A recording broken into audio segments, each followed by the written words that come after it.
Yes.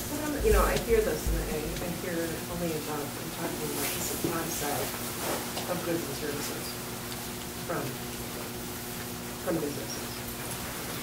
You generally need people who can afford to pay for those services to get the demand. That's what's really going to create a healthy environment for everybody. Then everybody wins. Working people, business owners, everybody. You know, when you say that you didn't cut taxes or that you didn't raise taxes on anybody, that's not true. I mean, you did decrease the earned income tax credit on the working poor and the homestead tax credit. You decreased that. And these are the people most vulnerable as costs of everything have gone up. So every ounce, every nickel that they make, they put back into the economy because they don't have enough to save. They would just decrease their purchasing power even more, as well as the hundreds of thousands of public employees, you know, whose paychecks you affected too. It's not going to increase demand to continue to push only for the supply side. And I know that your voting record as far as minimum wage, you know, I don't know when, have you ever voted for the minimum wage? Not in the last... it's been a while, but I did years ago. How do you expect people to be able to purchase the goods that business wants to sell? Well, our goal is to increase the per capita income. And if you look at where we rank as a state on the average person compared to Minnesota, we're close to $5,000 less than what the average person makes in Wisconsin than compared to Minnesota. And so our goal is to attract high-paying jobs, good-paying jobs to our state. That is absolutely a goal. When you look at the minimum wage, when I hear from businesses, and this was probably back in the 90s, I'm guessing, don't know exactly, but I did support a minimum wage increase because the market could bear it. But when you have small businesses struggling in our small communities, the market will drive what that wage is. But if you force, it won't. If you force the small business to increase what they are paying their employees, and they're struggling to keep their doors open, you will either force them to lay off that worker or go out of business. And I've heard that from small businesses. And so the more we place on small businesses, they have to meet their bottom line. And if they can't maintain a profit, they will just shut their door, and we will have more unemployed. The other thing that minimum wage jobs affect is teenagers and college students. And working adults. And if you want to close out job opportunities, I mean, that's in this challenging economy. And again, there was a bill last session during these challenging times to actually index the minimum wage. So it would automatically go up. That's inflationary. That will drive everybody's wages up. But guess what it does to the employer? It puts them in a situation, if they can't afford that employee anymore, they'll simply have to lay them off. And let me tell you, as a small business owner, used to be, you know, I mean, you have a bottom line. If you have to put in some more hours, I know business owners will do that. They will actually put more hours in themselves. You were talking about the reason to draw a high-tech job, or the effort to draw a high-tech job to Wisconsin.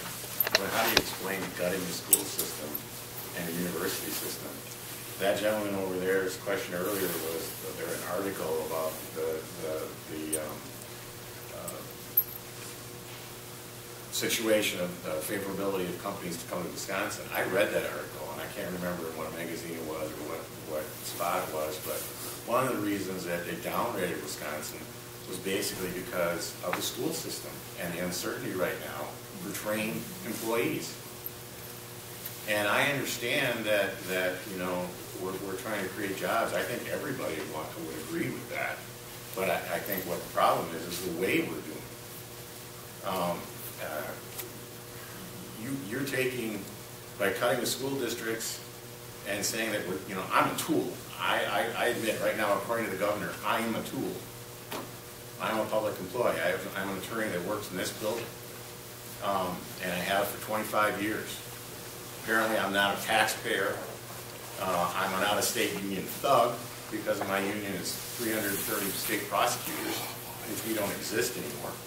But my point is when you make moves like that and then turn around and say we're doing this for business, we're losing jobs in this state higher than any other state, and nothing's turned around. If anything, it's even more uncertain now than it was before.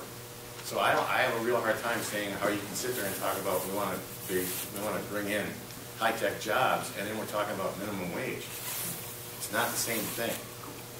You know, I did not connect those two, sir. I got a question on why I didn't support a minimum wage increase. Okay.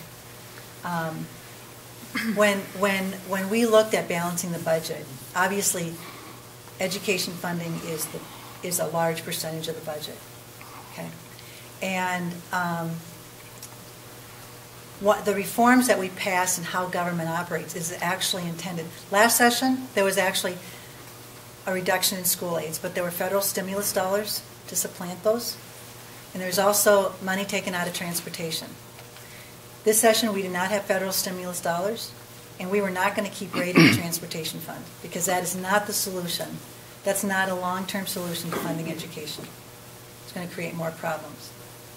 And so the reforms that were passed, yeah, I'll use the word that you used. They were tools for the school districts. And while every school district was affected differently, some benefited more, depending upon the circumstances you had in any given school district. For example, in some school districts, employees were not paying anything into their health insurance, while other school districts were paying 10%. So obviously, those reforms affected different schools differently. But in some cases, school districts are very appreciative and recognize the benefits. You know, in some states, and Wisconsin was by far not alone in facing a budget shortfall. But most states, it didn't matter if they have a Republican governor or a Democratic governor, recognized that it was time to deal with the budget shortfalls. There were some states that were looking at laying off thousands of workers. We didn't want to do that. And when we looked at the reforms that we passed, I don't think it's unrealistic. I don't think it's unreasonable to ask government employees, myself included, to pay 12% of our health insurance. You're mixing apples and oranges. Nobody's fighting you on that. No one has ever been fighting the government on that. Yes. Actually, they were initially.